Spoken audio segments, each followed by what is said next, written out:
What's up, ladies and gentlemen? Welcome back to episode 17 of the Frontline Film Podcast. Um, got some fun stuff to talk about. No real trailers this week, or movie news, but we're just gonna jump into our shows, and we got a movie review for y'all.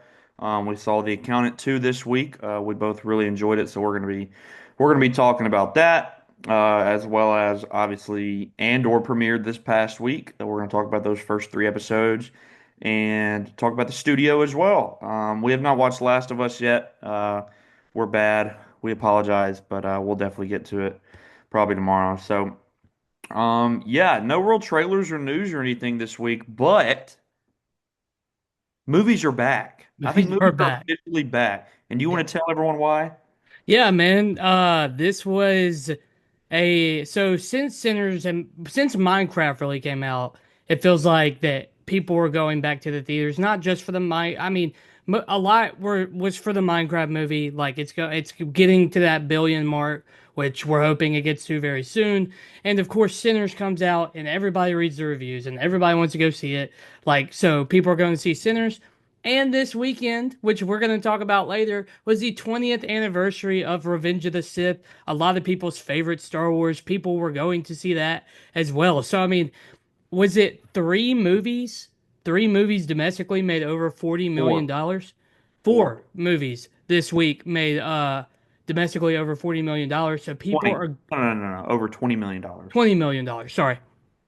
And that means that people are going to the movies, whether it be to see Revenge of the Sith, which is an old movie, or they're going to see a movie with Jack Black and Jason Momoa in the Minecraft movie, or an original horror thriller type movie in Sinners, whatever it may be. People are going back to the movies, which is awesome. Movies are back. Our theater was packed for the movie we saw today. It was like literally every seat was sold. My Accountant 2 theater for a Friday afternoon was very crowded. So this is just good stuff to see. It makes me very excited, and I know it makes you very excited as well. Yeah, for sure. So I got the numbers up next to me.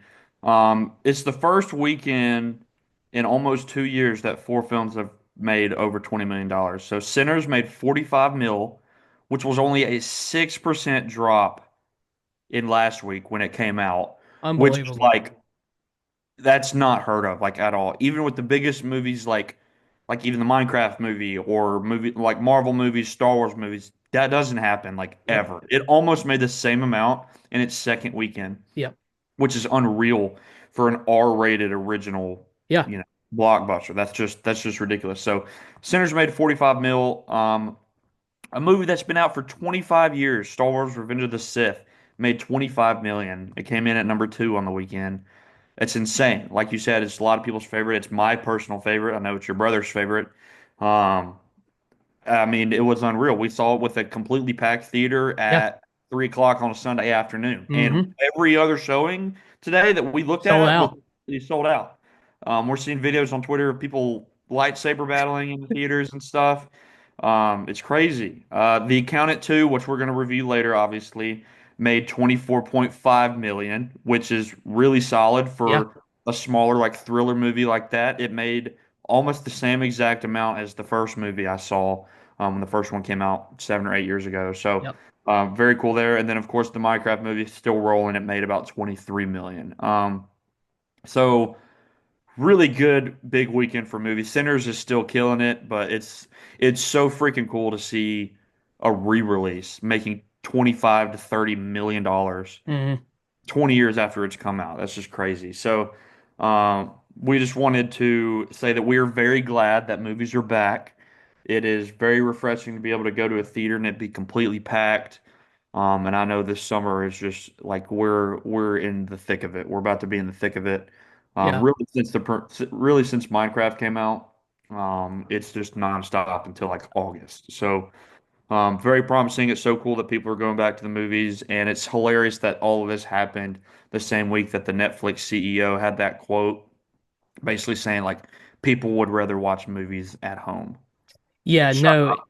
it's like you Stick to do not. TV. Stick to I TV shows. I have watched Revenge of the Sith 100,000 times at home, And I had so much fun at the theater today. I've seen it twice in theaters, once over COVID, where we were very fortunate to go see like just us and friends at a small theater. And I saw it today, man. And I mean, like everybody who's seen the movie, there were people just like laughing at the same time of us because we know what parts are funny. There's people quoting the movie. Like it's fun even if you get literally, yeah. Nah, dude, it's so much fun. And even when like Sinners, when you saw it, you said it was just so packed. It was sold out in my theater. Minecraft was the same way. It's very cool to see people, especially around the time where a freaking loser that doesn't just cares about doesn't care about the theater experience. He cares about owning movies so he can, you can watch it at home and not have the theater experience. There are movies that you see in theaters just in the past 5 years, like Sinners,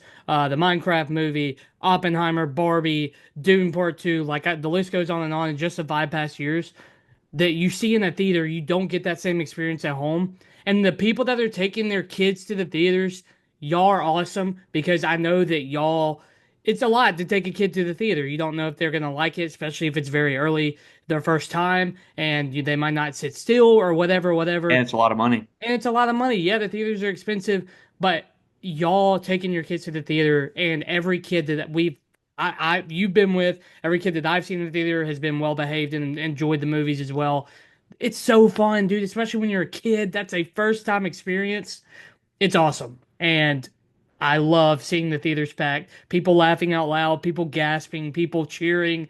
So sick. And it needs to be a normal thing. Again, we need to have movies making a lot of money, people going out to the movies. And I think that this summer will be a very good summer. I really do think that with the amount of franchise movies coming out. And I think that's going to be like a lasting effect, hopefully. COVID was a slap in the face just to the movie industry, people not going to theaters and everything like that. So that's understandable. And everything after that, you make it just very easy to get it streaming. Now people I think are starting to realize, okay, we do love the theaters. Yeah. Yeah, no, it's really cool. I think, I mean, it's really kind of been on the come up since Barbenheimer Yeah. a couple years ago. But it really is. And honestly, like a lot of movies have obviously made a lot of money over the last couple of years, but I think the Minecraft movies kind of really kind of resurged it because so many people are going to see that. Like it's almost at 1 billion. So it's so cool to see people going back to the movies again and having a good time and bringing their families. We love it, and we're going to continue going until the day Mm. we die. So um, yeah, so we just wanted to talk about movie theaters being back and people going out is still very, very cool. We don't got any trailers or really any big news this week, but like I said, Andor premiered this week, and so we wanted to talk about the first 3 episodes. I think it's super cool that they're doing season 2 in 3 episode chunks. It's like you get a little movie each week for Mhm. 4 weeks. I love it, especially for a longer show like that. You know, we don't have to wait 12 weeks to finish the story. Very, very cool decision by Star Wars and by Disney to do that. So yeah, last Tuesday we got the first 3 episodes of season 2 after what 2 or 3 year break 2 years. from one. 2 years. Um, Obviously season 1 is like very, very beloved. It was like the most I think it was like the riskiest thing Star Wars has ever done. Um, in making a much more serious, even, I mean, it's not grounded, but much more grounded than a lot of the other Star Wars stuff. Um, I think it was a big risk, and they did it, and people absolutely loved it and ate it up, and including us. So it's been a big wait, but we're very glad that Star Wars is back, and we'll talk a little more Star Wars later too. But yeah, what did you think of the first 3 episodes? I think I think like the first episode, well, the first like 10 or 15 minutes of episode 1 was sick. Hmm. Him escaping. Very, very cool. And then I do think episode kind of the back half of episode 1 and 2 were a little bit slower, but then the third one was really, really good. It's doing it similar to how the previous season did in like 3 or 4 episode arcs. Yep. The Clone Wars kind of did it that way too, you Yep. know, in their last season. So I think that's cool. But yeah, what did you think of the episodes? Yeah, I'm with you. I texted you because I watched the first two episodes before you did. And I told you like the first 10, 15 minutes, the new starfighter scene, the new TIE fighter type thing that we saw was sick. It sounded great, it looked great. A lot of tension in that episode too, even when he's talking to the inside person who's trying to help him. Um, a lot of tension there. A lot of tension there. Yeah, I think the back half of episode one and then the episode two is a lot of tension and building and bringing up to speed, but at the same time you're learning new things. Like Cassian in the second or midway through the first episode, and then the whole second episode is on the planet with whoever these people are, and I kind of don't remember them telling us kind of who they were. But they obviously want to get off the planet. They don't want to be there. They're low on food, supplies, everything. And then they kind of get into a little civil war, which I thought the civil war was very interesting between the two. And then Cassian finds a way to escape as well. Um, that part is very confusing, but I would imagine that it's going to be circled back around to. Um, but other than that, with Mon Mothra, that's how you say her name, I think. With her, what's going on with her and Stellan Skarsgård's character on the one planet with the wedding? That's obviously a lot of politics being back and forth on that one. And Star Wars is a lot of politics. We even saw in the movie we watched today. I mean, once you get older, you kind of realize what's being at play for Star Wars. And then the third one was kind of the culmination of the previous two episodes where a lot's happening. Really in the back half of that episode, a lot happens and kind of wraps up the three season or the three episode arc. I loved the third episode. I thought the third episode was elite, really. I really did. It was one of my most anticipated episodes just because I saw people talking about it. So I was very excited to see. And yeah, it starts off a little bit slow. Starts at the wedding and then starts at Andor kind of in space, which is a really cool shot too. Andor's freaking out because they told him that he was going to be flying something. He obviously, this was not part of the plan, the ship he has. It's very high tech from what we've seen in regular Star Wars, especially. I think episode three is elite. I personally liked episode one as well because it's a lot of catching up with characters that we saw in season one and introducing some new ones as well. I enjoyed all three. If you watched them in succession, which I know you did, it's probably like a perfect watch, like one, two, and three immediately. I watched one and two and then watched three the next day. But no, I loved all three. I thought it was a. I knew mostly what was going on, so Yeah, yeah. Like you said, it was a lot of world building. I was a little confused on like who those people were and like the little civil war on the planet he got stuck on. I thought that was kind of weird and it wasn't really explained. yeah, I mean, it was interesting, but like I didn't like I texted you. I was like, "Who are these people? What's yeah, going on?" yeah, But outside of that, yeah, no, the stuff was really cool. What I also liked is I feel like we got to spend a lot more time with Bix. yeah, Her character, she's obviously in the first season, but she's not in it a bunch. And when she is in the first season, she's like captured and being tortured almost the whole season. So we don't really get to spend like too much, I guess, like quality time with yeah. her. But I feel like in these first three episodes, you get to spend even more time with her than you did in the whole previous season. She's an interesting character. She obviously means a whole lot to Andor. So I'm sure we'll see how that plays out. I kind of have a feeling she might die by the end of the season Mm, because she is not in Rogue One. yep, So I'm kind of curious to see like who makes it and who does it. Obviously, like Stellan Skarsgård's character, he's not in Rogue One either. yep.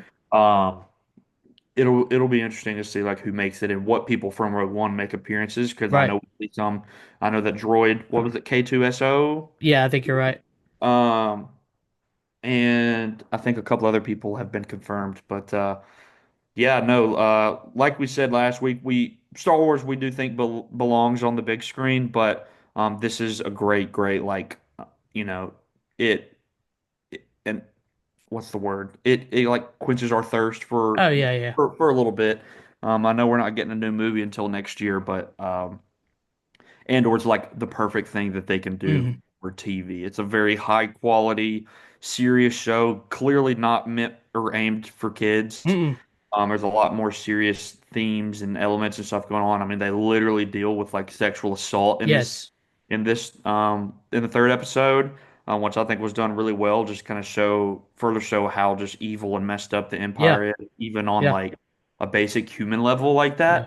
that. Um, so yeah, dude, some awesome stuff. I thought everything on the wheat planet looked really good. Beautiful, The I storm, thought. the stormtroopers like riding through on the tanks and the not the motorcycles, what are they, whatever they call them. Speeders. Yeah, the speeders. In the throughout all the wheat and everything. I thought all that stuff looked really cool. And it was kind of cool to see them just kind of continuing to dodge the Empire because they are not, from that planet. They're illegal essentially. So, Yep. um, yeah, I loved all that stuff with them. I think Adria Ajorn is or Bix is going to be a big a big role in this season, much more compared to last. And yeah, I thought the Mon Mothra's wedding scene, like at the end, everyone's talking about it on Twitter, like her kind of crashing out, Yep. realizing like she's essentially giving up her daughter for the rebellion, sort of Yep. making her. I can't remember exactly who she's marrying her daughter to, but it's basically someone on the other side that she's trying to forge a fake political, partnership Yep. with, just to get money to help the rebellion. But she can't tell anyone. And she even tells her daughter, she's like, "You don't have to go through with this if you don't want to. I will be right here." And she's like, "Mom, what are you talking about? Whatever." So she gets married, and Mon Mothma feels guilty, and she kind of gets hammered and crashes out at the wedding and dances. And the music that's playing during that whole Yep. sequence is really, really cool too. Yep. Um, so yeah, dude, some really cool stuff. I'm excited to see what the next 3 episode arc looks like. It's cool that they're doing a year in between each chunk, and then that final 3 episode run in a couple weeks will be called up to Rogue One. And then as soon as this show's over, I'm definitely going to go watch Rogue One because I haven't watched it in a couple years. So Yeah. We um, also just a little arc with I want to say her name is it starts Dedra, the Imperial uh yeah, yep. officer. Ben Mendelsohn is in the second episode, right? Or I maybe don't it's know the which first. one, but But they're talking about a mining planet where they want to get like minerals and stuff, and I thought that was very important because she makes the comment that you can't go in there by force. You almost have to bait the rebellion into messing up and like doing something wrong for the people on the planet to kind of lose that. And what we usually see in Star Wars is the Empire going in and taking by force. But she has a very different approach, and that's why Ben Mendelsohn's character is like asking what her plans are or the thoughts on his plan is, and she gives a very honest answer, which I really like. It's very different to what we usually see, but it also gives you insight to like her thinking. She's very different from the rest of the Empire. We get the very I think weird scene with the dinner with her husband's mom. Is that who that is? Um, she was mom in season 1. Yeah, yeah, and she basically it tells her to like leave her son alone and like let him be happy with me. Which is I thought was kind of funny because, you have in-law problems in Star Wars too. But nah, I thought her arc is I think she's going to be a very interesting character, especially this season because now she's in a secret like project and she's high up and Mendelsohn, who is obviously very high up, is is talking to her directly about certain plans. So I'm interested to see where she goes and kind of what she has in the big scheme of things. So yeah. No, that was a good point. I kind of forgot about her because she was in season 1. I think she obviously she views her job and like she wants to move up in the Empire, but I also kind of feel like she doesn't really want to let a lot of innocent people get hurt, which is why yeah. she suggests that other, the other way to get minerals. Yep. Um, you kind of feel like she has a little bit of a decent heart, but she also still, wants to move up in the empire and, And she have a great job. she So, also talks about, remember when the mom asked her about her family and she gives us the insight of, oh, I never knew my parents, they were criminals, and I was raised in an imperial like whatever she called it. I can't camp or remember whatever. exactly. Yeah, facility basically. And that might be why she's in the position she's in to what we've seen is because she never really had a choice, right? Like I just think she's a very interesting character. I know that she's very like stone faced, bland on the outside, but like when you think about like you said her heart, her intentions, what she wants to get done, she's actually very interesting. So I'm excited to see her character as well. Yeah, and I think his name's Cyril, her husband, the guy Yeah, that was in yeah, season one. I think that's his name. So yeah, no, we got all of the characters from season one, and then some new ones as well. So I'm excited to see like what continues to happen with each year, inching closer towards the Death Star. yep. But we'll just have to see. Star Wars is officially back. It's been a little bit. I think what was the last thing we got? I'm not counting the Acolyte. What like Mando season three? Yeah.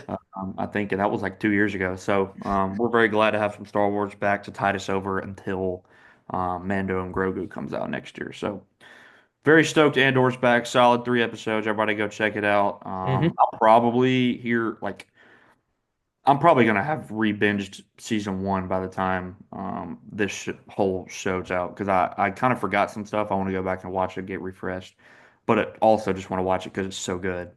So that's like on my list for sure. But Yeah. so that is Andor. We're very excited to be talking Star Wars, and we're also very excited to be talking the studio. Landon finally got caught up on everything. So I kind of wanted to hear your thoughts on the previous 2 episodes as well as the most recent one.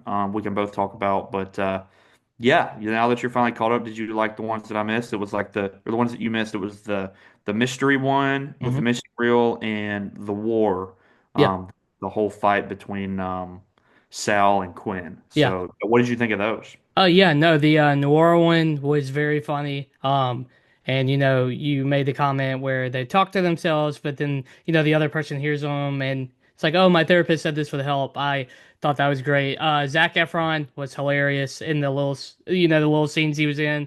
And he basically said that he hates Seth Rogen's character and that he's a like a douchebag, and Cool to see them back together because they were neighbors. right, right. Yeah. And, he doesn't like him. And, Olivia Wilde is also funny in this episode because really at the end, which I guess we can talk about because I don't think you didn't spoil it when we first talked about it. But yeah, no, basically Olivia Wilde complains to Matt, and he's basically like, or she's like, hey, I don't know where the film is, the missing reel.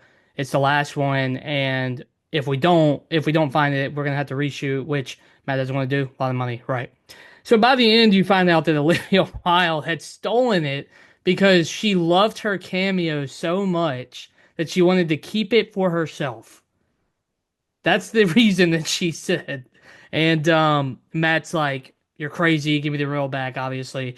And then she basically throws it down the road at the end, and Matt has to do the reshoots like unwillingly and do all that. But no, I thought that one was funny, especially when Sal started talking to himself too, and Matt's like, "You can't do that. That's my thing. Like my therapist told me to do that." And no, Zac Efron was very funny. I thought Olivia Wilde was very funny as I well. thought like, the music in that episode was really good too. Yeah, Like music all was like very good. your typical detective movie music. Yeah, and he had the trench coat on and the The hat hat. because Wasn't he of smoking a pipe too, I think? yeah. So I thoroughly enjoyed that episode, but I actually liked the war a little bit better. It was Sal and I always forget her name. I don't know why. When Quinn. Sal and Quinn basically right under Matt, the chief. What do they call him? she's a creative Creative executive. executive. I don't know Yeah. what So he is, but she's the creative executive. yeah. So basically, they are.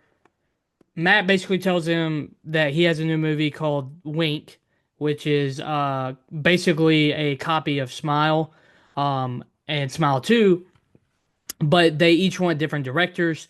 Sal wants the original director of Smile, and Quinn wants I I don't, I can't don't, I don't I remember his can't name. think of his name at the top of my head. But anyways, um, they go back and forth trying to sabotage each other, and it is like definitely stuff that could happen, and it ends or not ends, but it gets to the point where they end up causing a big catastrophe on set that nobody gets hurt, but it costs a lot of money. HR has to look into it, and basically Quinn is going to use that, blame it on Sal to get Sal fired, and uh take his job basically.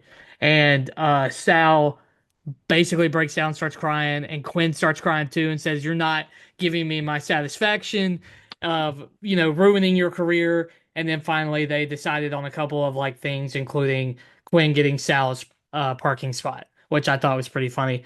But no, I thought that episode was very funny. That was my favorite out of the three I watched to catch up. I thought it was shot well. I thought them going back and forth was hilarious. And Matt, was kind of like, especially with the meeting with Quinn's director, like Sal is like intervening and asking really stupid questions, like, "Oh, what are you gonna do if your movie fails? What are you gonna do with this?"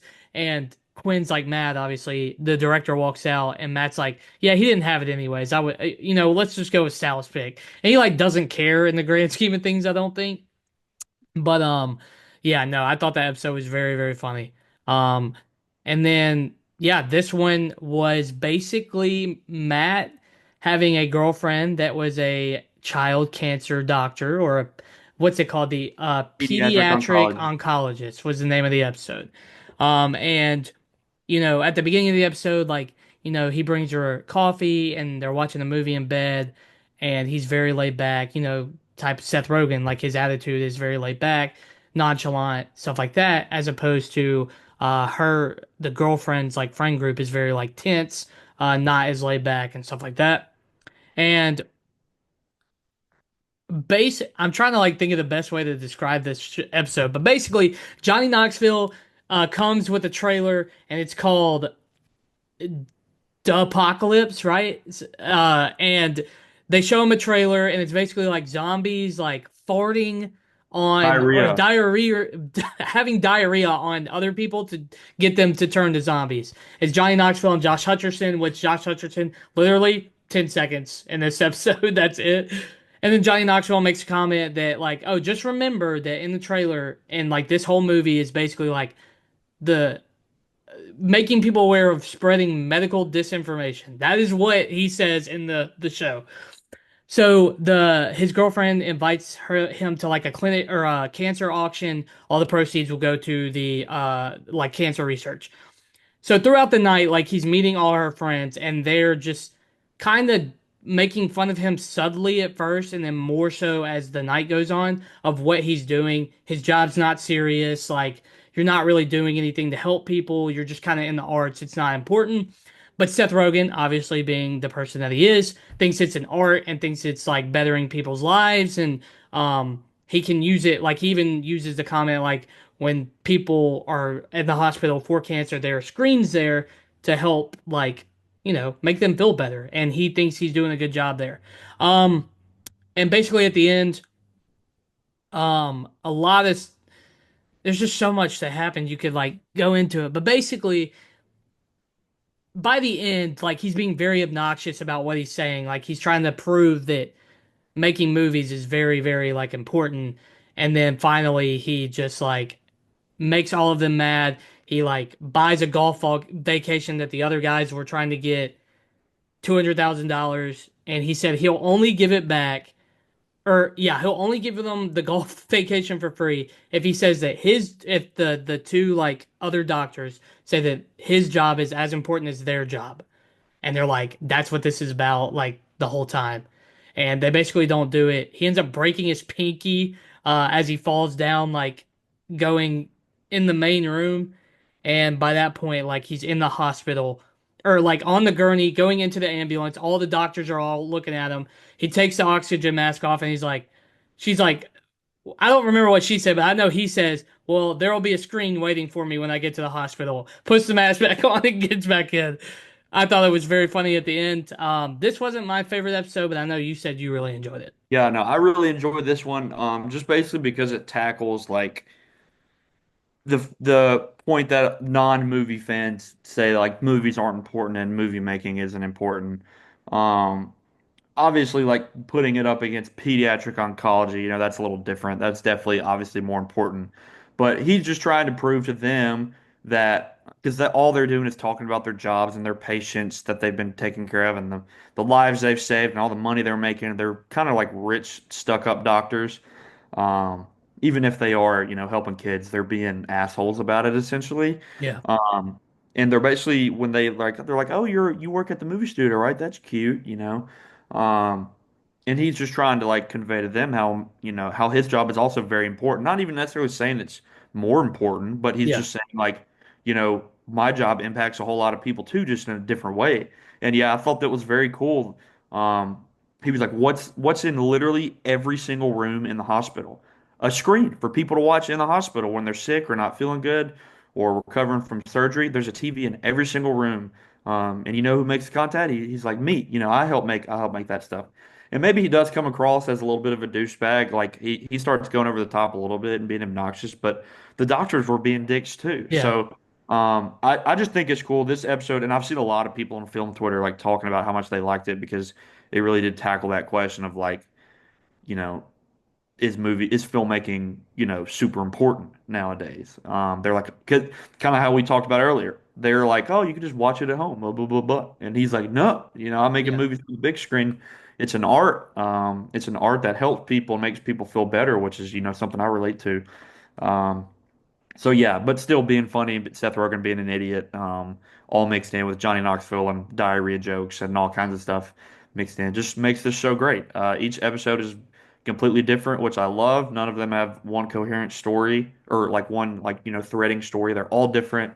Um, Throwback to the ones that you were just talking about. Like I loved how we got an episode visiting with Quinn and Sal a little bit more. We had one that was like parodying film noir Hmm. movies and detective movies, and then this one kind of tackled like a real world question, I feel like. Hmm. But it was still really, really funny. And yeah, that scene at the end when he's being rolled into the truck, he takes off the mask. He's like, "There's gonna be a screen in there," or whatever Yeah. it was that he Yeah. said. Yeah, no, loving the studio. Outside of Severance, it's definitely my favorite show of the year so far. Um, I'm loving it. I'm loving it. I hope they haven't really said. I really hope they do more seasons of it because I could see this just Yeah. going for years. It's such a good, well-made show, and it's brilliantly acted. I will not be surprised if a lot of these characters win Emmys and Golden Globes. Great, great stuff. And what we got 3 or 4 left, so we still got a couple weeks, thankfully. So, Yeah. um, Agreed, man. This show has been kind of like not surprisingly good. I think that's like a bad way to put it, but like we had our expectations, I feel like, with Seth Rogen and a movie being kind of about like a movie or a show being kind of about a movie studio and like how much they could actually do with it. And is it, going to be one coherent plot, one coherent story, like overarching thing? I think this is like the perfect way to do it because somebody who wants to get into it can just watch one week and not have any prior knowledge to any of the other weeks. Once you watch one, I think you're gonna want to watch more. All the episodes are different lengths too, so it's not like you have to watch an hour every week. Sometimes it's 30 minutes, sometimes I 35. would say almost all of them are about 30 minutes. But 25, we got in the 25, we got an hour long one. Like we've got like everything in between. Um, I think they're knocking it out of the park too, because they're like you said, like they're you know parroting different types of movies, and they're not making fun of them, but they're kind of showing like different parts of Different different tropes. movies. Yeah, and then you get the one that answers a real world question, um, how important is movie and filmmaking, and yeah, no, I think it's brilliant. I really do. I think it's brilliantly done, and they do a great job. It's funny, it's entertaining, it's like you said, you can turn it on, you can watch it, you're gonna get a good laugh, and you're gonna understand at some point, like, oh yeah, no, I get this joke, I get this joke, I get why they're doing this, and you get to see a lot of different actors from Hollywood that make small appearances in. So one of your favorites is probably going to be in the show at some point. Yeah, yeah, no, it's very cool. We've gotten a lot of random people. So I know I compared this show like at the beginning, to the Bear, and it is like the Bear, but it's also like its own thing. It's much different. Uh, They made a bear joke in that episode as well, they did, which is yeah. funny. Um, so yeah, that's the studio. And speaking of the Bear, I think I saw that it's going to be season 4 is going to be releasing in June. Love that. So literally, like almost right after the studio's done, because it's supposed to be done like towards the end of May, Yeah, we get the Bear love season. it. Love it. Um, so we're eating good with TV. So yeah, that's Andor and the studio, and now we're gonna jump into our review for The Accountant 2. All right, so The Accountant 2, the sequel from 2016's The Accountant. I did not realize that it had been that long since we got the accountant, or since we saw the first accountant movie. Um, 2016, 9 years, kind of a big time jump for a movie like this. Um, but I remember really enjoying the first one. I remember seeing it with my parents, really enjoying it. It was very different, like thriller movie, considering the fact that he had Asperger's and like that's a big part of the story. I thought that was very, very cool in the first one. So was super excited when they announced they were doing a second one as well, and that Bernthal was going to be returning, who we both love. Hmm. We're the we're the number one John Bernthal fans. So yeah, so we finally got the sequel after 9 years, and basically so J.K. Simmons' character, who is in the first accountant, he plays like the head of like some department or some treasury department or something. Um, basically, the movie picks up with him. He's like working a case, even though he's retired, but he's still working on this case, trying to find this missing person. He gets killed, but he before he dies, he writes on his arm, "Find the accountant." So the the same like the girl that took over his job, she was in the first one. She kind of was under him in the first one, but now she's taken over his job. What's her name? Like Medina or something? Mary Beth. Mary Beth Medina. Medina. Yep. Um, So once she sees his body and sees the message, find the accountant. She basically goes on the hunt for Ben Affleck's character, Christian Wolf, who has basically just been hiding out, chilling in his Airstream. He's trying like speed dating. You get a really funny, very awkward scene of him doing speed dating with a bunch of women. Um, and it seems like he's mostly like trying to live a normal life. But obviously, like he's this sick ass assassin, trained killer. Um, so she hunts him down, finds him, and is like, "Hey, we need to figure out what happened to him. We got to figure out who killed J.K. Simmons. I don't remember his name, but we got to figure out who killed him." And then, Something King, right? I don't know. And then they start working on the case that he was working on. They were basically looking for missing persons, and it was like a missing child and a missing woman. Um, so all that happens. She finds him, and then he calls his brother Braxton, played by John Bernthal, who was also in the first one, who's also kind of in a similar line of work. He basically is a killer for hire, essentially. But like in the first one, he doesn't have as much of a moral compass about it. He just kind of like whoever he's told to kill, he kills. Yep.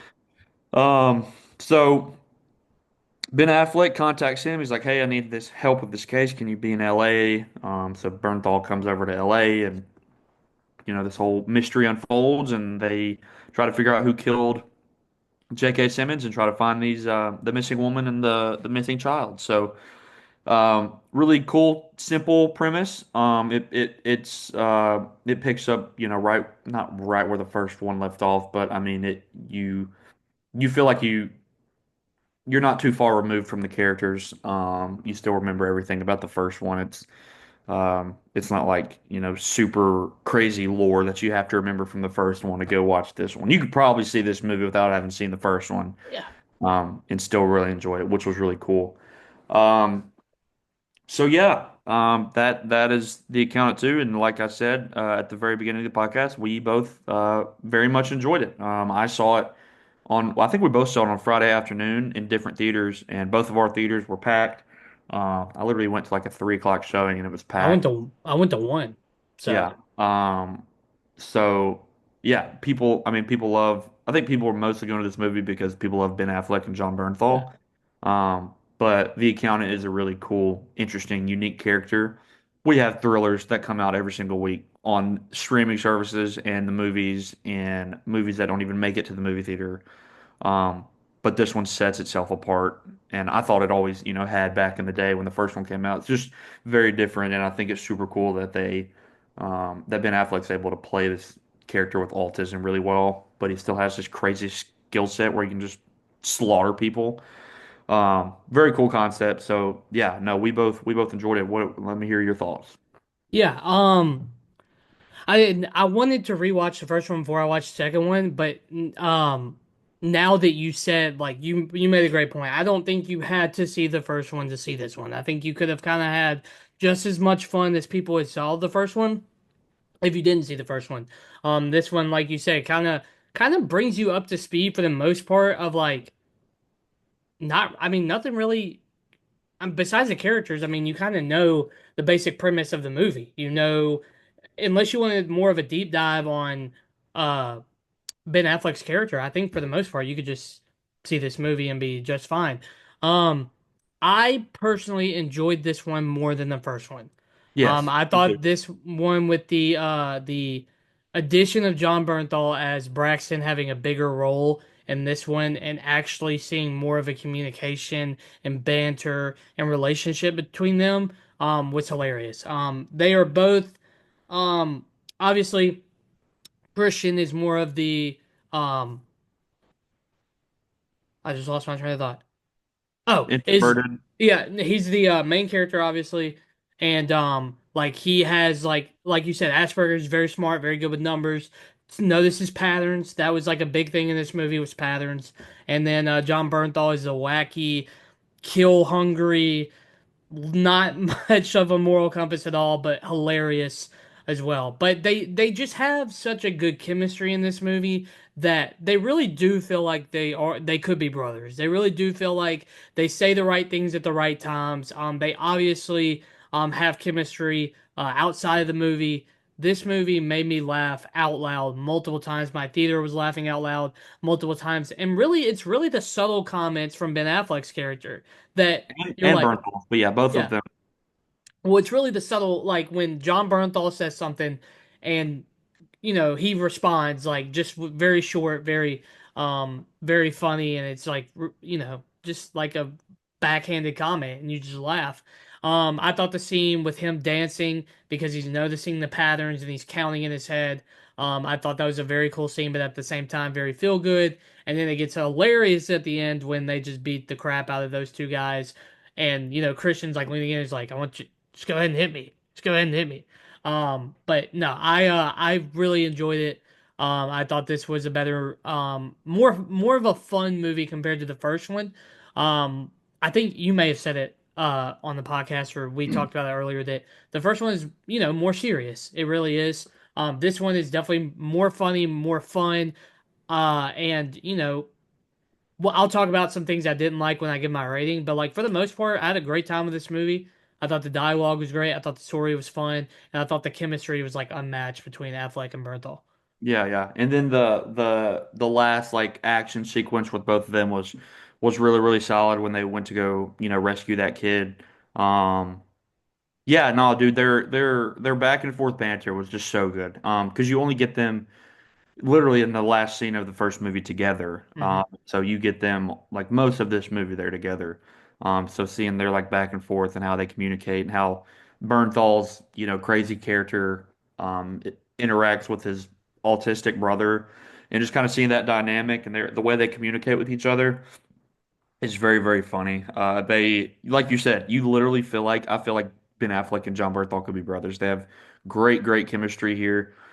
So funny, and it's not like goofy, like slapstick comedy, comedy. It's just like simple, teeny little remarks or like ways that they like he looks at them or Yeah, whatever it may be.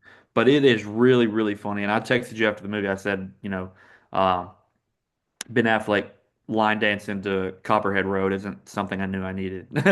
yeah, But that was definitely like the standout scene in the movie for me. It was very funny. Um, and then he was like, I want my brother to have some fun too. Hit me yeah, right here, right hit yeah. me. Uh, And he's but like calling them names like very subtly. He's like stupid, or it's like whatever he says. But yeah. yeah, no, agreed. Um, so yeah, dude. I mean, it's a really really good sequel to an already really solid movie. That came out when God, we were still in high school. It's crazy. Um, and it's a movie that I didn't think I really ever cared to see a sequel to, but I'm glad we got one. Yeah, And I'm glad that they um, decided to, get them two together and explore that dynamic a little more. And I honestly could see them doing another one now, yeah, kind of just continuing to do missions. I thought the stuff with the clinic that Affleck's character had like grown up in, that like neurological science yeah, center, yep, um, the fact that all of those other kids that are there with autism were yeah, basically helping out the Yep. whole movie. Yep. I thought was so cool, and they like hacked this woman's phone and showed everything. And they were all just like kids. They were all kids, with neurological disorders, um, which I thought was so cool. Yep. Something that they didn't really explore in the first one, but I thought that was very unique and very like funny, honestly. So yeah. I mean, it's how you want to do a sequel like this. It's not anything like a sequel to a Marvel movie or a big franchise movie or Star Wars. Like it's just it's just its own separate story with characters that you met in the first one, and it just explores different parts of them. But like, it's not really tied to the first at all, which is kind of refreshing because, like you said, you probably hadn't seen the first one in what, 6, 7 years, something, I think maybe I what longer. maybe 5, 6 years. Yeah, probably. And you're still able to jump into this and enjoy it, which says a lot. I did rewatch the first one a couple weeks ago, and it still holds up for sure. Anna Kendrick was in that one. She was not in this one, Oh but yeah. Yeah, other yeah. than her, you get J.K. Simmons in this one, even though he was killed at the beginning, and the same actress that played Mary Beth Medina. Yep. So yeah, nah, dude. Very much enjoyed it. Everyone, if you like action thrillers or even buddy comedies, like go check it out. It's a lot of fun. Like I said, I think it made like almost the exact same amount as the first one, so did pretty well at the box office. Um, yeah, no, we really enjoyed it. So I guess we can go ahead and jump into our rating. Pulling mine up right now. I can't really remember. Okay, there it is. So on Letterboxd, I gave this movie a 3.5 stars.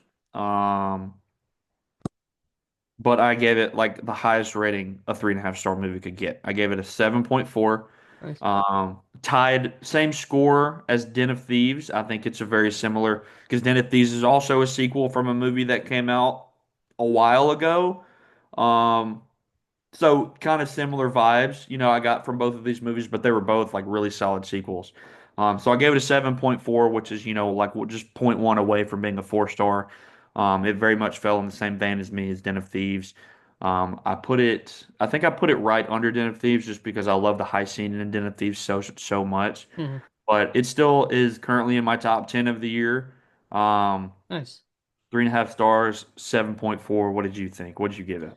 Yeah, so I actually thought the same thing. Not the same score, but the Den of Thieves comparison where the first one, um, which Den of Thieves is kind of different because I didn't love the first one, but they did the sequel better and more of a buddy cop character kind of way.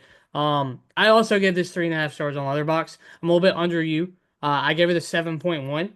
Uh, but that's still higher than Den of Thieves 2. I enjoyed this movie a little bit more, and I think it's because Affleck and Bernthal. I think that's what kind of separated it a little bit from me. And I do like the pattern motion, like him noticing patterns, noticing numbers. I think that's very interesting and a really cool way to dive into, some people who just might have, they're very high functioning autism or Asperger's as you said before. So I think that's very cool.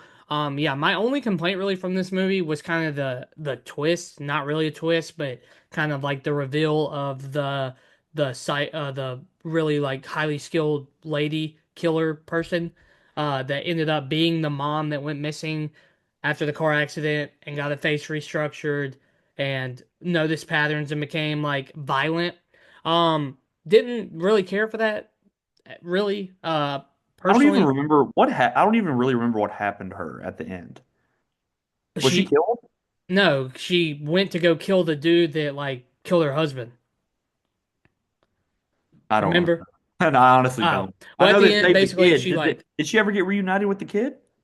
no, Yeah, I don't think because she, remember she said that that lady in the picture is not me. That's not me. So even though she it makes is. that comment. I didn't really care for that. You could Yeah. have told me it was anybody, and I wouldn't have cared, or came from somewhere else. That was just kind of out there, in my opinion. But sure, patterns was a big part of this movie. That's why I said that. But no, 7.1, still very solid. I would watch that one, I think, over the first one. Same thing with Den of Thieves 2. I would watch Pantera over the first one as well. But I think this one I put it right under Brave New World. I had Brave New World. I think it was 7.2. So this is like one below it. Um, it's right there. So I mean, it's still solid, very solid movie. Yeah, no, I mean it's as good as it could be. Like you said, I do kind of agree there. That whole her whole storyline was just I felt kind of pointless. She, Yeah. like I said, I couldn't even remember what happened to her at the end. She just Mm. wasn't really that important. I mean, she was definitely like very cool, like skilled assassin, but like the whole backstory of her being the mom in the first place, and then getting her face reconstructed, and then learning all this stuff, Yeah. in just a couple years Yeah. was a little weird, and just kind of a little more out there for what I think this movie really is.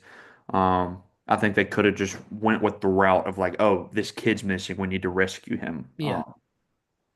But Or even if they said the mom died, like if yeah, the mom but was yeah, like dead. exactly, exactly. But like I said, that last scene of them, the last like 30 minutes, when they go to rescue the kid, very, very cool scene. Yeah.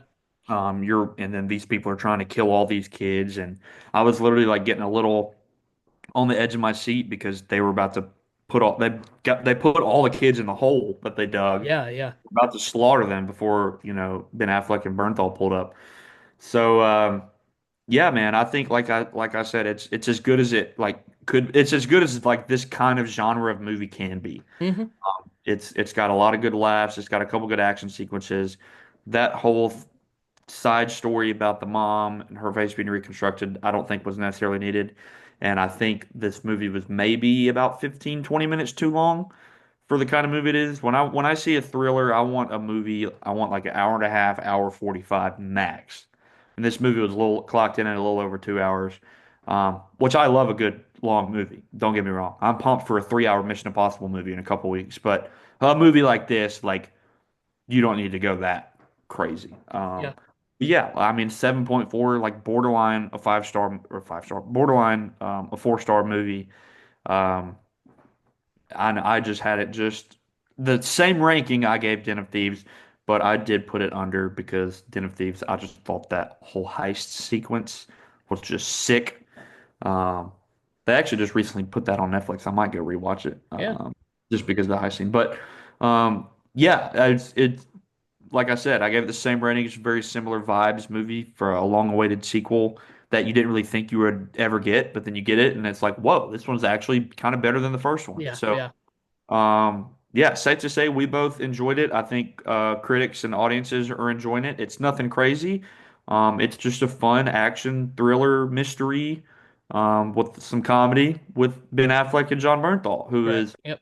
and John Bernthal is one of our favorite actors right now for sure. So it's very cool to see him get a much bigger role in this one. We loved. Um, I've been seeing them like doing the press tour together, and it looks like they just get along great. And Bernthal's actually during the whole press tour, he's had the bald head because in the Odyssey, which comes out next year, it looks like his head is shaved. So, um, but yeah, that's The Accountant too. We really enjoyed it. Everybody go check it out. Like I said, if you even like action movies or thrillers at all, go check it out. It's not super violent. It's not like super vulgar or has no sexual anything in it. It's just a good thriller with some comedy. Like, go check it out. Some good, funny acting performances and some solid, tense action at the end. So, that is what we saw in theaters this week. But obviously, we've been watching some other stuff too. So, um, something I wanted to kind of give a brief review of, and then you can go into what you've been watching. The new season of You came out, Mm. the Joe Goldberg show starring Penn Badgley. The final season, season number 5. I think season 1 came out like during COVID. I think because it was one of those shows that blew up during COVID. And we pretty Which, much got, real huh? quick before you go, well, this is how you need to do TV shows: 5 seasons, 5 years, or 5 seasons, 6 years. Like Yeah, Stranger yeah, Things is so like, what are you doing? It's been 11 years or however long it's been. Do stuff like this. yeah, You is like a perfect, just pump it out. Do it. yeah. I think it was 5 seasons and 6 years is what they did. But That's huge. yeah, no, very cool. I loved the first couple seasons. I think seasons 1 through 3 are very good. I think my personal, well, season 1 and 3 are probably the two best seasons. Season 4, the one that came out like last year or 2 years ago, was a major drop for me. They tried to go a different route because he moved to London, um, to just get away after the events of season 3. He moved to London, just get away from everything. And it just went a different route, and I just didn't love really any of the characters from that season. And there was a wild twist in season 4, but outside of that, I didn't really love it. So I honestly like wasn't just like jumping for joy, excited, for the new season. But I did watch it because it's the last season, and I wanted to see like how Joe Goldberg's story came to an end. And I got to say, I think it's a really, really solid season of TV. Um, I think I told you when we hung out a couple days ago, the only way that that show could end is with him either dying or like going to prison for what he did because he has just done so many horrible things. And this season really does a good job of kind of bringing little things from every season back together into one big picture. It brings back the first girl from season 1, and his new love interest was actually a student of hers because she was a teacher in season 1, and all kinds of stuff from the past and past characters get dragged in, characters you haven't even seen since the first or second season. Um, so it does a good job of just kind of pulling everything together and giving it an ending. And you are not going to watch it because I don't think you've watched any of it, but he does end up finally. I didn't think it was going to happen because God, he just kept evading everybody, but he does finally get arrested and um, at the end like has life in prison. And he actually also gets about half of his pecker shot off, which is ironic because he's just a horny stalker guy. So I thought it was a really solid last season that kind of brought a whole lot of things from the past seasons together. And I think it rebounded off of probably the worst season of the show in season 4. Penn Badgley is like really good. What other big show like he's in? It's either like Gossip Girl or Gilmore Girls or something. He's not. I don't remember him in Gilmore Girls because that woman in there watches it. I would have remembered. Maybe Gossip Girl. I have no idea. Hold up, he's in Gossip Girl. Yeah. He's in Gossip Girl. Yeah, no, dude, he's really good. He's very creepy, but he plays it well. And yeah, no, solid last season of that show. If you like you know erotic thrillers, it's not even really an erotic thriller. Just I don't know. I don't really know how to describe it. It's a thriller, but it's very sexy and sleek, but also like terrifying. Girls probably eat it up because they love like true crime, stalker stuff like that. But solid show, solid last season. So I just wanted to kind of touch on that. But what have you been watching? I'm sure you watched some other stuff too. I know you had finals this past week, Yeah. but Did I? I finished The Pit this week. I did not talk about finishing it last episode. I thought you did. But I don't think I did. I think I texted you about it. Okay, so I finished The Pit on HBO this week. Two of one of the like probably best 1-2 punch episodes that I can remember. Like obviously like Severance and Andor and like big shows like that. Like this was a show that I was like gonna be real grounded, talk about a medical drama, like stuff like that.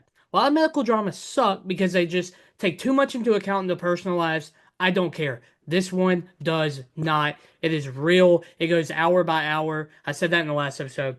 I think I watched the last like 6 episodes this week and finished it.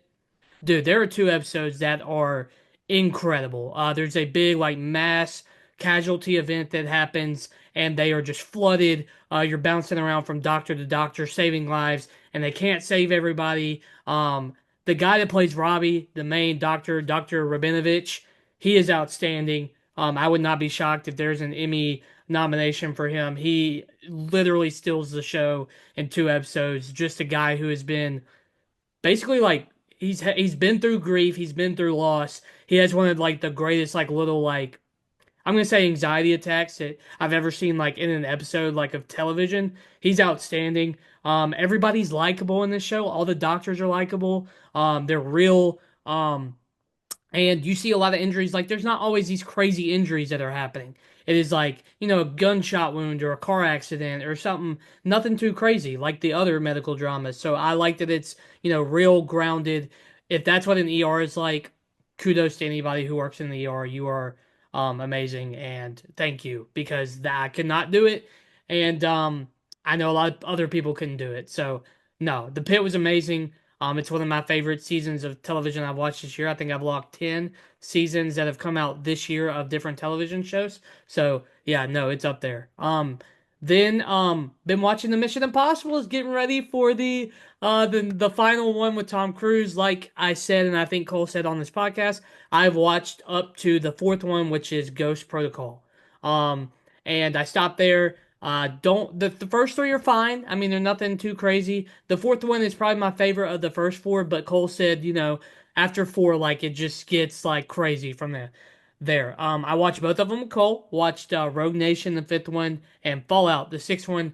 Gotta say, very, very impressed. And I think it's just to the fact of Tom Cruise is a animal. I just don't understand why he keeps doing this stuff, and it gets crazier and crazier. I will say I don't. Cole told me that everyone loves like Fallout the best. That's like their favorite. I think that I loved Rogue Nation. I loved Fallout. And I think Ghost Protocol is pretty good too. I'm not gonna decide a favorite until I watch the next one and then the final one. But I would say Fallout is amazing. Rogue Nation was awesome. And I think I can't really give which one I liked better. I liked Rogue Nation for different aspects and Fallout for different aspects. But no, the stories are actually compelling.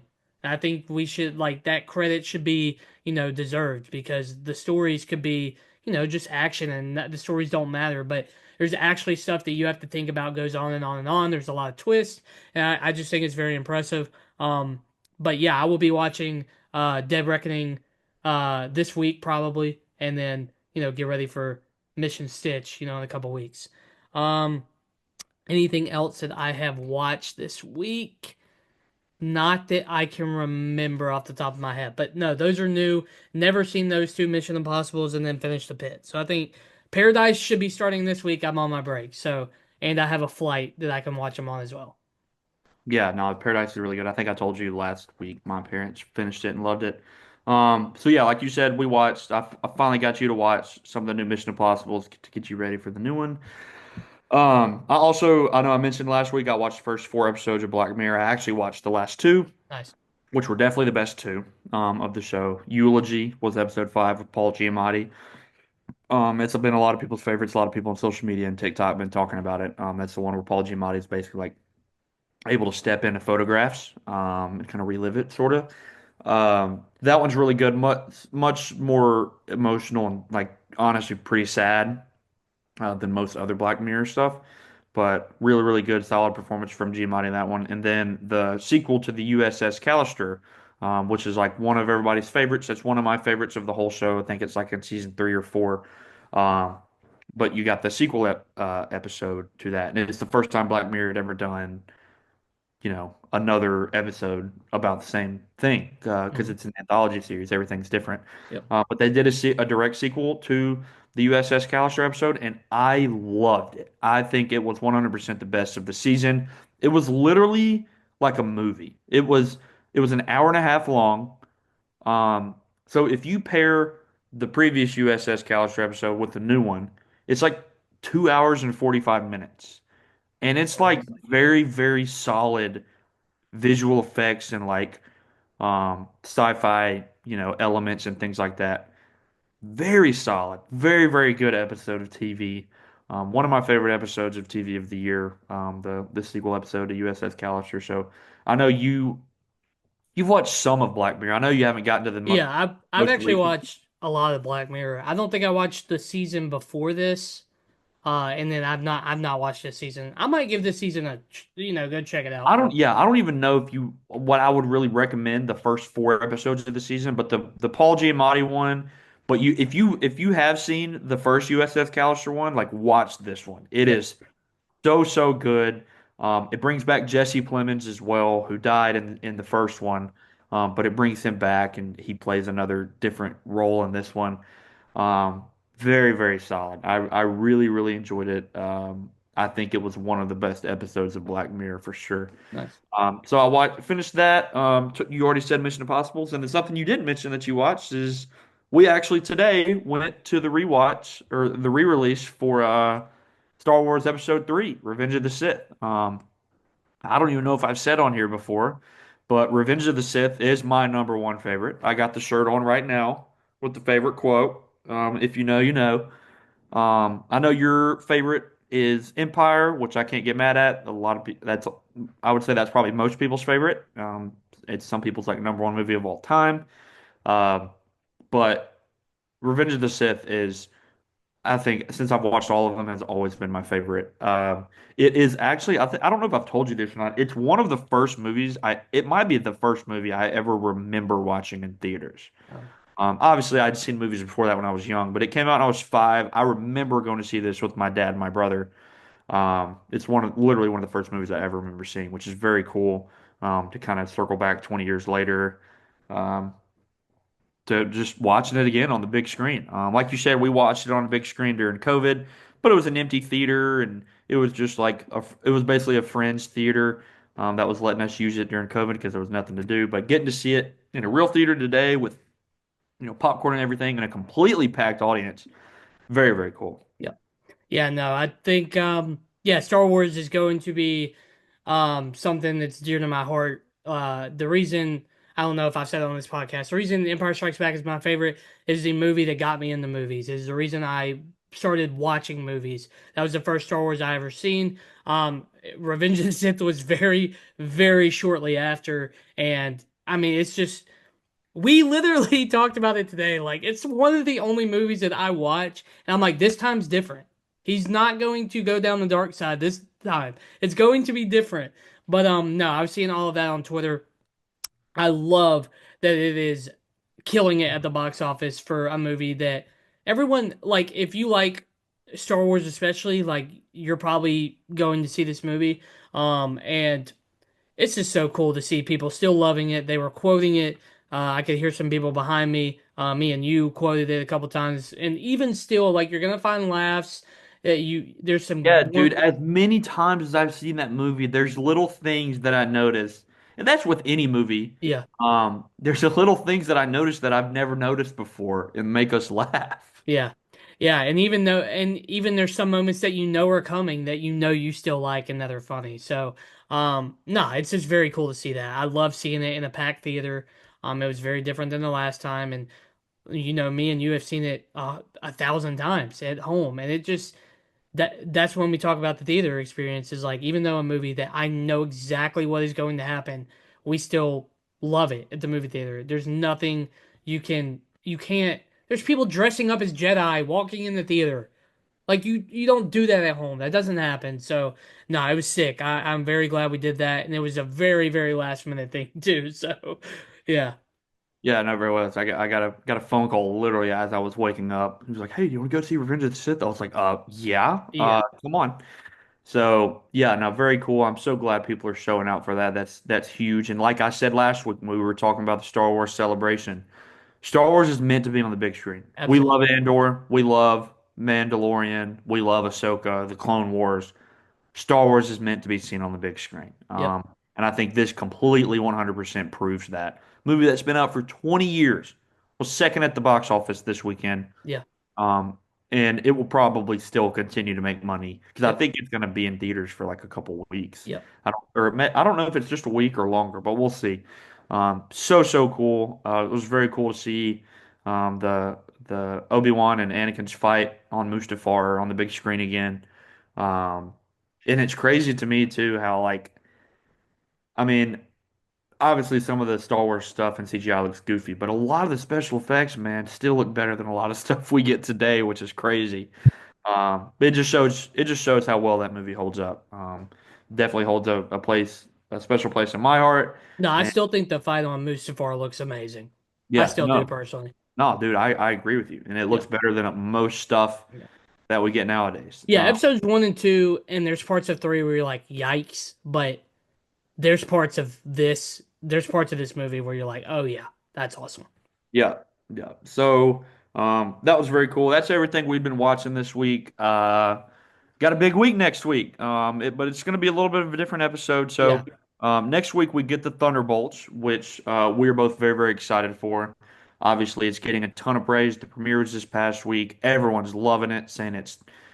I feel like people say this with every movie, but I feel like almost everyone I've seen has said it's like one of the best since Endgame and one of everyone's favorites in general, with a crazy post-credit scene.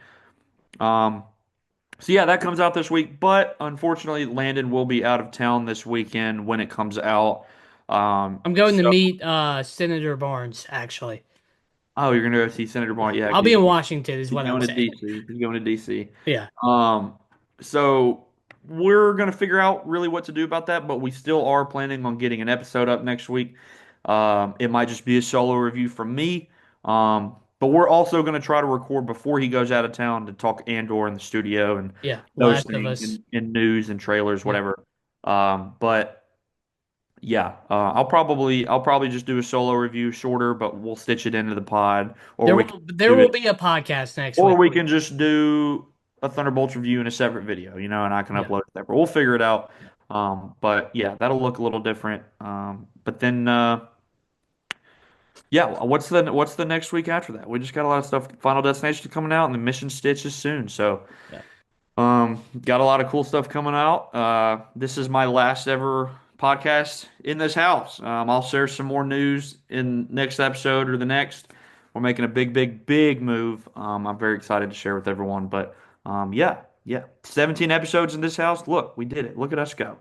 Like, Um, subscribe, TikTok, comment. Twitter, Letterboxd, all of that. We love you guys. You're awesome.